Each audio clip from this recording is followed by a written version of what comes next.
Hello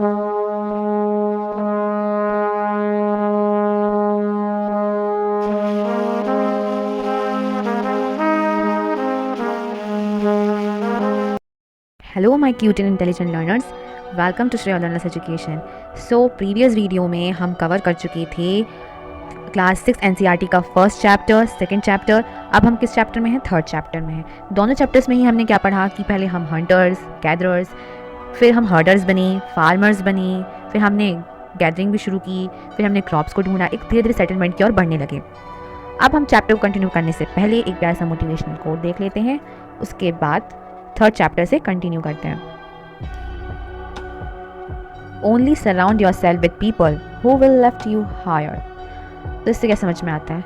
हमें हमेशा उन लोगों के करीब रहना चाहिए जो हमेशा हमें ऊपर की ओर उठाते हैं, ना कि नीचे की ओर ढकेलते हैं। कुछ लोगों को आपने सुना होगा जो आपको हमेशा कहेंगे कि ये तुमसे नहीं हो पाएगा, तुमसे कुछ हो ही नहीं पाएगा। 90% अरे तुम तो ला ही नहीं सकते, मैला तुम तो इंटेलिजेंट हो ही नहीं, तुम्हारे तो कभी 90% आए ही नहीं है, तुम तो हमेशा फेल होते आए हो। कुछ लोगों की सप्लीमेंट्री आ जाती है, कभी कुछ हो जाता है, कभी उनका पढ़ने मन नहीं लगता, बोलते तुम तो लेज़ी हो, तुम कभी कुछ बन ही नहीं सकते। बोलते हैं कभी कभी हमारे पेरेंट्स भी हमको बोल देते हैं गुस्से में, पर वो हमारे अच्छे के लिए ही बोलते हैं। तो एक क्वेश्चन पूछती हूँ आपसे, do you have the courage to get rid of the toxic people in your life? क्या आपके पास ऐसा करेज है, हिम्मत है कि आप उन टॉक्सिक लोगों को अपनी लाइफ से निकाल सको, उनकी बातों में ना आओ और अपने आप पर भरोसा रख के आप अपनी लाइफ को अपने तरीके से चला पाओ? देखिए, we all have dream, right? We all have them. One of the most important things we can do is surround ourselves with people who believe in us, support us and love us unconditionally. एक parents होते हैं जो हमें unconditional love करते हैं, कुछ हमारे ऐसे फ्रेंड्स होते हैं जो हमें अनकंडीशनल लव करते हैं बिना किसी कंडीशन के, क्योंकि ये जो दुनिया है, ये जो सोसाइटी है, यहाँ हर कोई अपना मतलब देखता है, तभी आपसे फ्रेंडशिप करता है, तभी आपसे काम निकालता है। तो हमको हमेशा उन लोगों के करीब रहना चाहिए जो हम पे बिलीव करते हैं, जो हमसे प्यार करते हैं। जैसे हमारे पेरेंट्स, वो हमारा कभी बुरा नहीं चाहते, वो चाहते हैं कि हम कुछ अच्छा करें, कुछ बड़ा करें, इसलिए वो कभी कभी ऐसी बातें बोल देते हैं जो हमें अच्छी भी नहीं लगती। तो आज से आप उन सारे फ्रेंड्स, उन रिलेटिव्स जो भी आपको कुछ गलत कहते हैं, उनकी बातों में बिल्कुल भी नहीं आना कि आप कुछ नहीं कर सकते। आप बेशक हर चीज़ कर सकते हो, ऐसी दुनिया की कोई चीज़ नहीं है जो इम्पॉसिबल हो। I am possible, right? हम पॉसिबल कर सकते हैं उन चीज़ों को, हम हर चीज़ को, नामुमकिन चीज़ को भी मुमकिन कर सकते हैं। तो आज से ही इस कोड को अपनी लाइफ में उतारना है और स्टडीज़ को सीरियसली लेकर उसको मज़ेदार तरीके से पढ़ के अपनी लाइफ को ब्यूटीफुल बनाना है। So let's get started. Number 3, in the earliest cities. तो अब हम किस चैप्टर में हैं? चैप्टर 3 में। इससे पहले हम क्या पढ़ चुके हैं? Chapter number 1, what, where, how and when. Chapter 2, from hunting, gathering to growing food. अब देखिए, धीरे धीरे करके हम आगे बढ़ते जा रहे हैं। पहले तो हमें कुछ भी नहीं पता था, हंटर्स थे हम, गैदरर्स थे, फिर हमने धीरे धीरे फूड की तलाश की, हमने हर्डिंग करना शुरू किया, हंटर्स हम बन गए, फार्मिंग की शुरुआत हुई, फिर हमको क्रॉप्स के बारे में पता चला। पहले हम हंटर्स थे तो हम हंटिंग करके खाते थे, फिर हमने क्रॉप्स को ढूंढा, क्रॉप्स हमको मिले, फिर हमको भीम भेटका केव के बारे में हमको पता चला, वहाँ पर हम रहा करते थे, सेटलमेंट हमारा धीरे धीरे शुरू होने लगा। अब आ गए हैं इन द अर्लीस्ट सिटीज़ में। दैट मीन्स कि अब जैसे आज के टाइम पे हमारी इतनी सारी सिटीज़ बन चुकी हैं, एक डिस्ट्रिक्ट बन चुका है, ज़िला बन चुका है, हर चीज़ बन चुकी है। तो ये कैसे बना?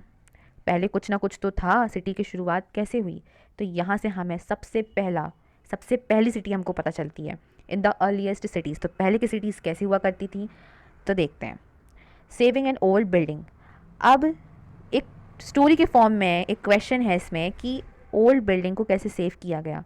जसपाल एंड हरप्रीत नाम के 2 बच्चे थे, वो क्रिकेट खेल रहे थे। कहाँ पर खेल रहे थे? अपने घर के बाहर खेल रहे थे, गली में।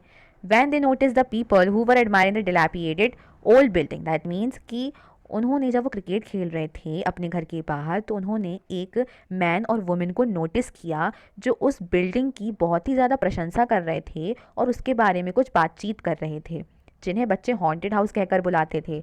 अब वो मैन उस वुमेन से क्या कह रहा था? लुक एट द आर्किटेक्चर, देखो उस आर्किटेक्चर को। क्या तुमने कभी ऐसी वुड कार्विंग देखी है? वुड कार्विंग मतलब लकड़ी की नक्काशी। क्या तुमने कभी इतनी प्यारी, इतनी ब्यूटीफुल वुड कार्विंग देखी है? तो उस वुमेन ने जब देखा तो उसको भी लगा कि हाँ यार, सचमुच में बहुत ही प्यारी नक्काशी है। अब वो मैन उस वुमेन से कहता है कि हमें एक लेटर लिखना चाहिए मिनिस्टर को कि वो अरेंजमेंट करवा सकें और इस ब्यूटीफुल हाउस को प्रिजर्व करके रखें। Why they wandered, would anybody be interested in the old London house. अब ये क्वेश्चन हमारे दिमाग में आता है कि वो इतने ज़्यादा इच्छुक क्यों थे इस पुराने हाउस को लेकर। The story of Harappa. Very often old buildings have a story to tell. तो देखिए, ज़्यादातर क्या होता है, ओल्ड बिल्डिंग्स की एक अपनी ही एक स्टोरी होती है। हम मूवीज़ में कितना देखते हैं, हॉरर मूवीज़, ओल्ड बिल्डिंग रहती है, इस तरीके से ओल्ड बिल्डिंग की अपनी ही कहानी होती है, ज़्यादातर हम ये देखते हैं, है ना। तो 150 ईयर्स एगो पहले के आसपास में जब रेलवे लाइंस कंस्ट्रक्ट की गई थी पहली बार पंजाब में, तो engineers stumbled upon the site of Harappa. तो वो संयोग से इंजीनियर्स वहीं पर कंस्ट्रक्शन कर रहे थे, हड़प्पा के पास में कंस्ट्रक्शन वो कर रहे थे, जो कि आज की डेट पर कहाँ पे है, पाकिस्तान में है। It seemed like a mount that was a rich source of readymade high quality bricks. तो अब उसी के पास जब वो वहाँ पे कंस्ट्रक्शन कर रहे थे, तो उसी के थोड़ी आगे नज़दीक में उन्हें एक माउंड सा नज़र आता है, रेडीमेड हाई क्वालिटी ब्रिक्स का एक माउंड लाइक स्ट्रक्चर उन्हें दिखता है, जहाँ जिसमें क्या होता है, रेडीमेड हाई क्वालिटी ब्रिक्स उन्हें नज़र आती हैं। तो अब वो उनके पास चले जाते हैं और वो देखते हैं कि जो ये ब्रिक्स हैं ये हमारे कंस्ट्रक्शन में तो बहुत अच्छे से काम आने वाली हैं, काम आ जाएंगी, और हम अपनी रेलवे लाइंस में इसको डाल सकते हैं और बिल्डिंग में भी इसका यूज़ कर सकते हैं। तो अब वो क्या करने लगे, इंजीनियर्स, अब उसको डिस्ट्रॉय कर कर के वो उनकी ब्रिक्स को लाने लगे और फिर उन्हें अपनी रेलवे लाइंस में यूज़ करने लगे और वॉल्स में भी यूज़ करने लगे। तो ऐसे उन्होंने क्या कर लिया, उस बिल्डिंग का यूज़ कर लिया। अब जब उन्होंने यूज़ कर लिया, उसके बाद क्या हुआ, 80 ईयर्स एगो पहले जो आर्कियोलॉजिस्ट हैं उन्होंने साइट को ढूंढ निकाला। किस साइट को, हड़प्पा साइट को ढूंढा, क्योंकि आर्कियोलॉजिस्ट का तो काम ही होता है कि वो अलग अलग साइट्स में जाके फिर उसका एक्सकवेशन करते हैं, उसके बाद फिर हम अपनी हिस्ट्री का पता लगाते हैं। तो वो करने लगे थे। अब उन्होंने जब एक्सकवेट किया चीज़ों को, तो फिर उनको पता चला, उनको ये महसूस हुआ कि ये सबसे ओल्डेस्ट सिटी थी हमारे सब कॉन्टिनेंट की। तो अब उन्हें ये रियलाइज़ हुआ कि ये क्या कर दिया इंजीनियर्स ने, हमारी इतनी अच्छी बिल्डिंग को, जिससे हम और ज़्यादा चीज़ें ढूंढ सकते थे, फाइंड कर सकते थे, अपनी हिस्ट्री के बारे में और जान सकते थे, उन्होंने इसी को डिस्ट्रॉय कर दिया। वो जो इंजीनियर्स थे वो ब्रिटिश रूल के थे, ठीक है। तो उन्होंने क्या किया, उन्होंने सोचा कि चलो ये अच्छे ब्रिक्स हैं, उन्होंने उसका यूज़ कर लिया। और अब जो हमारे आर्कियोलॉजिस्ट हैं उन्होंने जब ये ढूंढी, एक्सकवेट की इस साइड को, तो फिर उनको ये पता चल गया कि ये सबसे ओल्डेस्ट सिटी थी हमारे सब कॉन्टिनेंट की, और ये फर्स्ट सिटी बनी, सबसे पहली सिटी बनी जो आर्कियोलॉजिस्ट ने डिस्कवर्ड की। All other sites from where similar buildings and other things were found were described as Harappan. और जो बाकी की चीज़ें मिली उन्हें हम किससे डिस्क्राइब करते हैं, हड़प्पन से। जो भी हड़प्पा के आजू बाजू चीज़ें मिली उसे हम हड़प्पन से डिस्क्राइब कर रहे हैं। These cities developed about 4700 years ago। Okay, तो उन्हें रियलाइजेशन हो। और जो 2 आर्कियोलॉजिस्ट थे जिन्होंने ये साइट को ढूंढा है, उनका नाम ये आप ज़रूर याद रखिएगा, कॉम्पिटिटिव एग्जाम्स में भी आता है और आपको भी ये पता होना चाहिए। वो 2 आर्कियोलॉजिस्ट का नाम क्या था, एक का नाम था दयाराम साहिनी और दूसरे का नाम था आर.डी. बैनर्जी। तो ये 2 आर्कियोलॉजिस्ट थे, ASI की बॉडी थी, जिन्होंने इस साइट को ढूंढा, एक्सकवेट किया, चीज़ों का पता लगाया और फिर उन्हें पता चला कि ये सबसे पुरानी सिटी थी हमारे सब कॉन्टिनेंट की। ओके, अब हड़प्पा में और कौन कौन सी सिटीज़ हमको मिली हम आगे देखेंगे।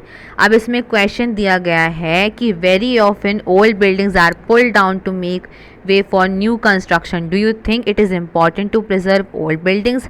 क्या आपको लगता है ज़्यादातर जो बिल्डिंग्स होती हैं उनको कंस्ट्रक्शन के लिए यूज़ किया जाता है, जो ओल्ड बिल्डिंग्स होती हैं ना, उनको एक नया कंस्ट्रक्शन बना के नई बिल्डिंग बनाने का भी यूज़ किया जाता है, नहीं तो अपने ही किसी पर्पस के लिए, रिसोर्सेज के लिए हमको ज़रूरत पड़ती है। तो do you think it is important to preserve, तो क्या आपको लगता है कि ज़रूरी है ओल्ड बिल्डिंग्स को प्रिजर्व करके रखना, ये क्वेश्चन है। इसका आप आंसर थोड़ा दिमाग लगाइएगा और इसका आंसर आप कमेंट सेक्शन में लिखिएगा मुझे।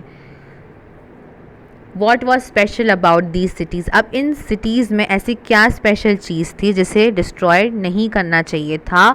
और जितना भी, ऐसा नहीं कि उन्होंने पूरा डिस्ट्रॉय किया था, थोड़ा किया था, पर किया तो था एटलीस्ट। वो फर्स्ट इम्पॉर्टेंट सिटी थी हमारे सब कॉन्टिनेंट की। तो अब हम ये देख रहे हैं कि इस सिटीज़ में और क्या स्पेशल चीज़ें थी जिसकी वजह से आर्कियोलॉजिस्ट को बुरा लगा कि अरे क्यों कर दिया ऐसा सिटीज़। अब इस सिटीज़ में ऐसा क्या स्पेशल चीज़ थी जो दूसरी सिटीज़ में नहीं थी। तो जो पहले की जो सिटीज़ थी उनको दो पार्ट में डिवाइड किया गया। पहला पार्ट था वेस्टर्न पार्ट, दूसरा पार्ट था ईस्टर्न पार्ट। जो वेस्टर्न पार्ट की जो सिटीज़ थी जो बनाई गई थी वो क्या थी, स्मॉलर थी बट हायर थी, मतलब स्मॉलर एरिया में थी बट हाई थी। और आर्कियोलॉजिस्ट ने इसको किससे डिस्क्राइब किया, सिटाडल से। समझ रहे हैं, जिस तरीके से ये देखिए वेस्टर्न पार्ट, ईस्टर्न पार्ट। तो इसमें क्या किया गया, जो वेस्टर्न पार्ट है वो ऊंचाई पर था बट स्मॉलर रीजन पर था। और जो ईस्टर्न पार्ट में जो था ईस्ट में जाके क्या थी, स्मॉल स्मॉल टाउन सिटीज़ थे, जिसे हमने क्या कहा गया, जिसे क्या कहा गया, लोअर टाउन कहा गया। वेरी ऑफन अब क्या हुआ, ज़्यादातर जो बेक्ड ब्रिक्स थी उन्हें लगाया गया था हर पार्ट में। और जो ब्रिक्स थी वो बहुत ही वेल बेक्ड थी, मतलब उन्हें बहुत ही अच्छे से बेक्ड करके बनाया गया था थाउजेंड्स ऑफ ईयर्स से।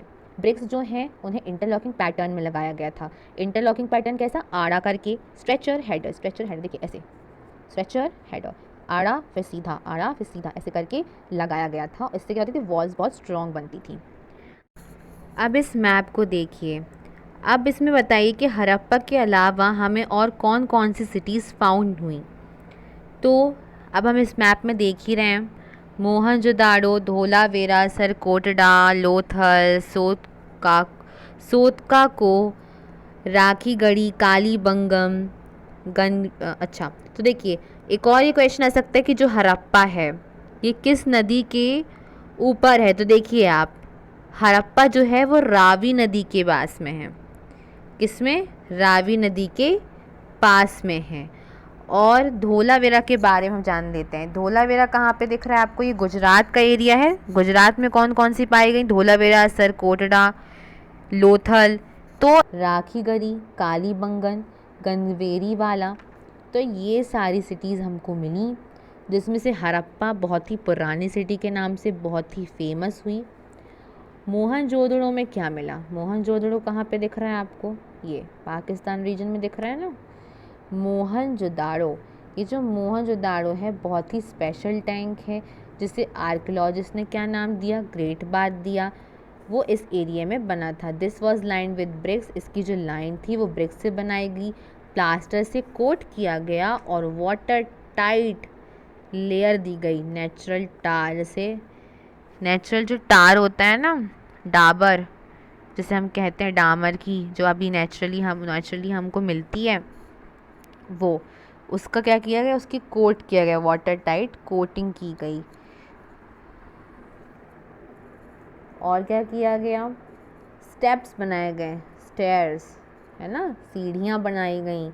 इट फ्रॉम टू साइड, ये देख रहे हैं ना आप इसमें फिगर में, देख कितना अच्छा स्विमिंग पूल टाइप का दिख रहा है, बीच में बात है ना। अब देखिए ये जो सिटीज़ हैं ये कहाँ कहाँ पर मिली हमको, पंजाब में, सिंध में जो कि पाकिस्तान में है, एक पंजाब पाकिस्तान में है और एक पंजाब इंडिया में है।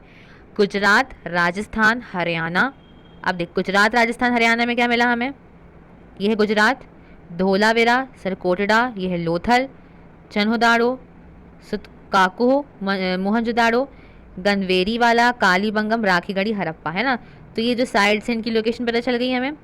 अब आर्कियोलॉजिस्ट ने बहुत सारे यूनिक ऑब्जेक्ट्स भी फाइंड किए। कैसे कैसे ऑब्जेक्ट्स फाइंड किए, रेड एंड ब्लैक पॉटरी।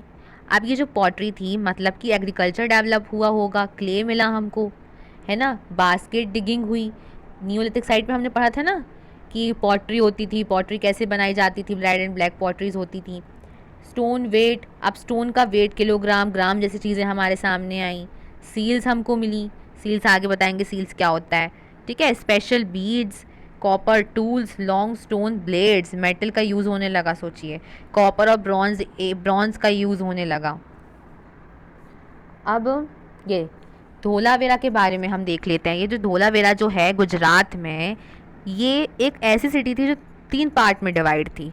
अभी तक हमने क्या देखा कि 2 पार्ट में डिवाइड थी, हड़प्पा भी 2 पार्ट में डिवाइड थी, पर जो धोलावेरा है वो 3 पार्ट में डिवाइड थी।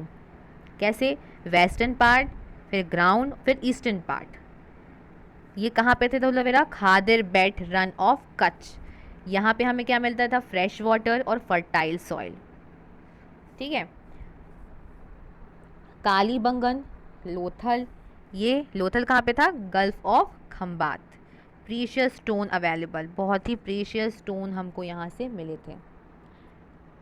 कालीबंगन, लोथल, फायर अल्ताज, हाँ ये हमने पढ़ लिया है। Houses, drains and streets.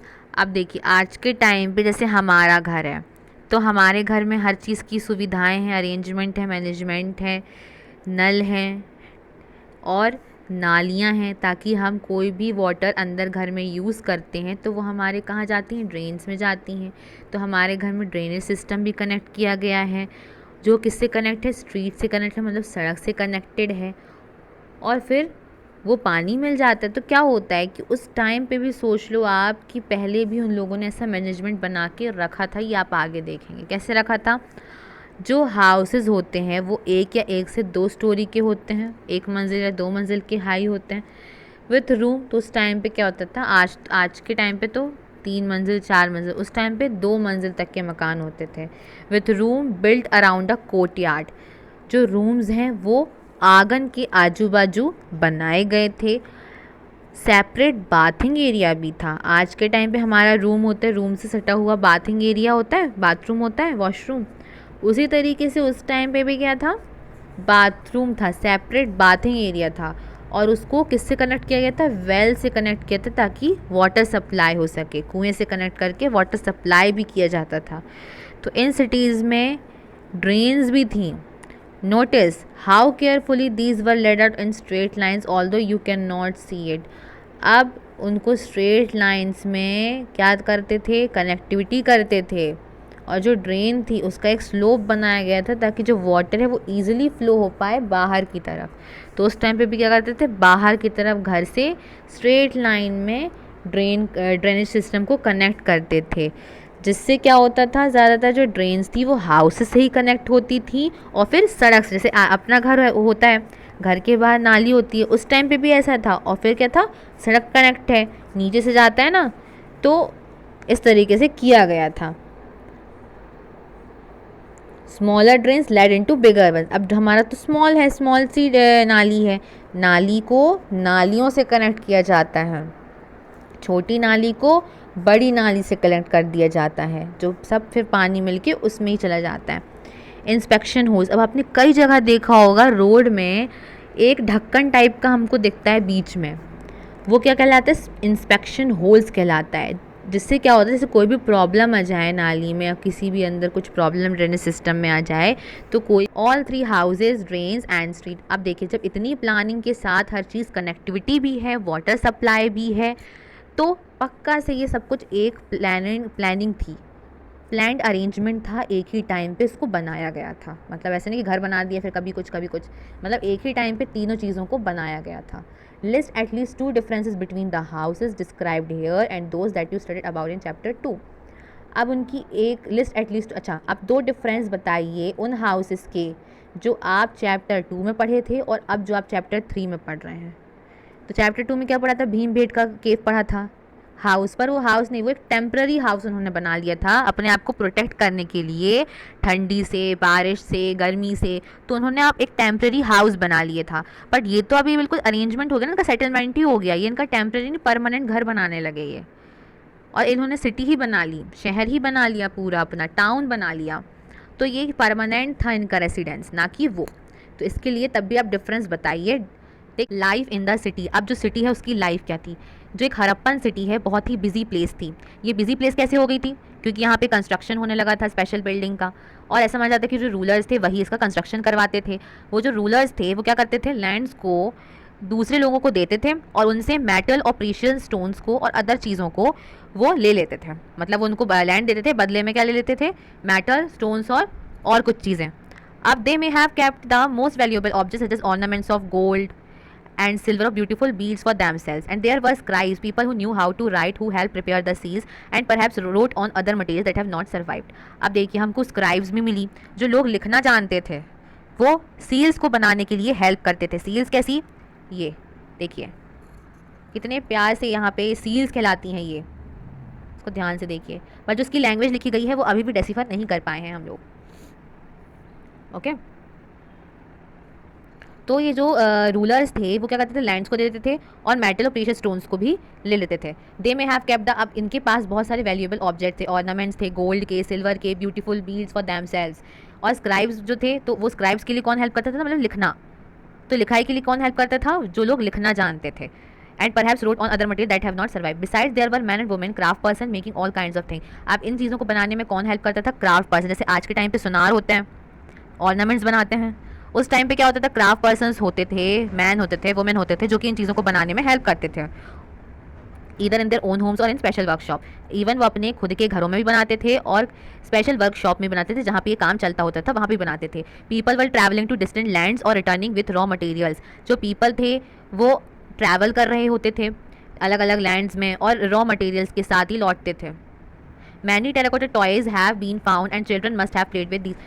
बहुत सारे टेराकोटा जो कि जो टॉयज़ थे वो ढूंढे गए और चिल्ड्रन उससे खेला करते थे। ये देखिए टेराकोटा के ये टॉयज़ हैं और ये सील्स हैं। A street in Mohenjodaro with a drain above a well. ये देखिए ये जो है स्ट्रीट, जो हमने बताया था कि वेल कनेक्टेड होता था, ये स्ट्रीट है ऊपर दी गई है मोहनजोदाड़ो की। अब लेफ्ट में क्या दिया गया है, हरप्पन सील है। The signs on the top of the seal are part of a script. ये जो सील का जो ये जो साइन दिए गए हैं टॉप में, ये जो मैं बोल रही थी कि जो अभी डिसिफर नहीं किया गया है अभी भी, अर्लिएस्ट फॉर्म ऑफ राइटिंग, मतलब ये लोग इस राइटिंग में लिखा करते थे उस टाइम पे, जो कि अभी भी हमको नहीं पता है कि कौन सी लैंग्वेज है। और जो स्कॉलर्स हैं वो ट्राई कर रहे हैं इसके बारे में और जानने के लिए कि ये कौन सी राइटिंग है, कौन सी लैंग्वेज है। टेराकोटा टॉयज़, और ये जो है वो टेराकोट के टॉयज़ हैं।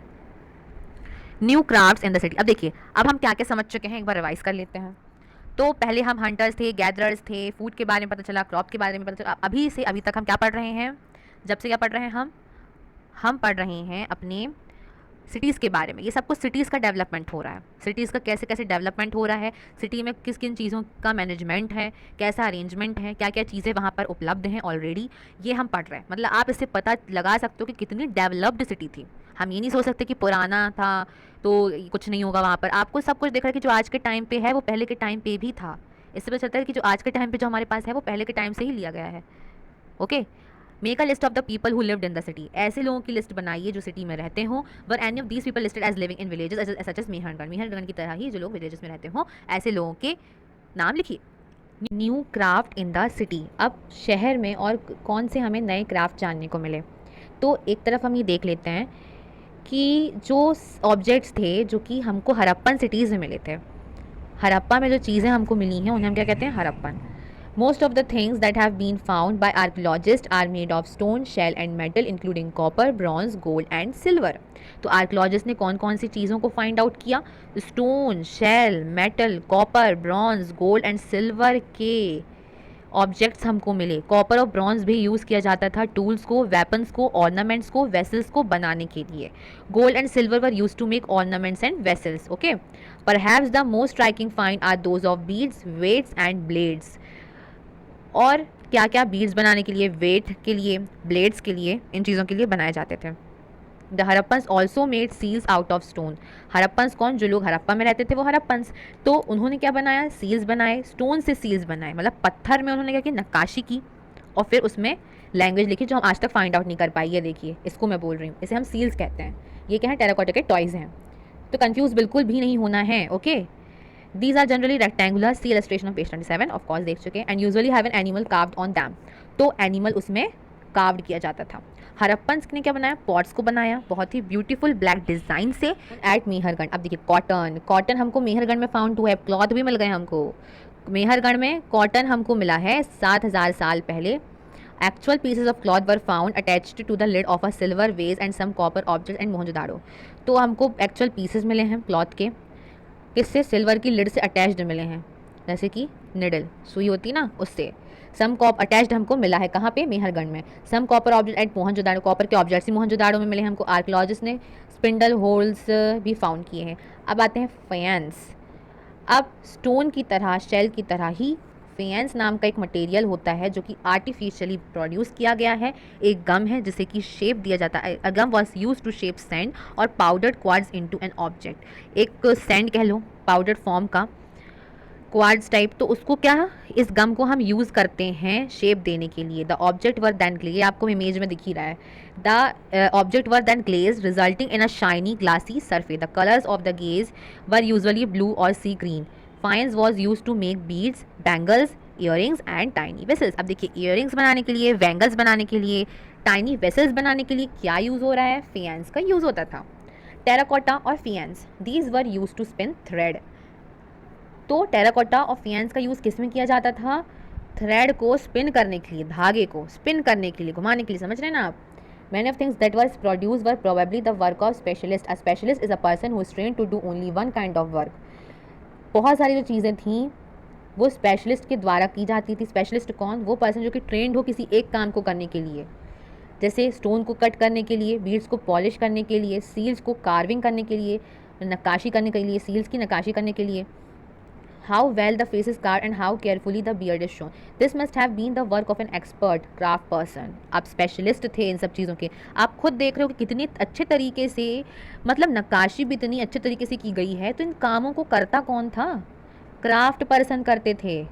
और इसकी भी मिस्ट्री है कि जो घर बनाए गए, ड्रेन्स बनाए गए, सारी चीज़ों का प्लान मैनेजमेंट कौन करता होगा?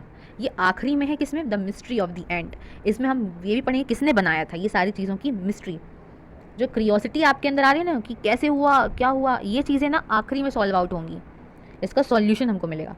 तो not everybody could have been a specialist. We do not know whether only men were specialist और ओनली वुमेन वर स्पेशलिस्ट। हमको नहीं पता कि कौन मैन था, वुमेन था, कौन थे जो स्पेशलिस्ट थे, पर वो क्राफ्ट पर्सन्स थे और वो बहुत अच्छे तरीके से जानते थे कि सील्स को कैसे बनाना है, स्टैचू को कैसे बनाना है, तभी वो बनाया है और उन्होंने बहुत ही स्पेशलिटी के साथ और बहुत ही अच्छे से बनाया है in search of raw material. Okay, तो इसके आगे टॉपिक्स हम अगले पार्ट में देखेंगे। So thank you so much for watching and please like and comment, subscribe my channel.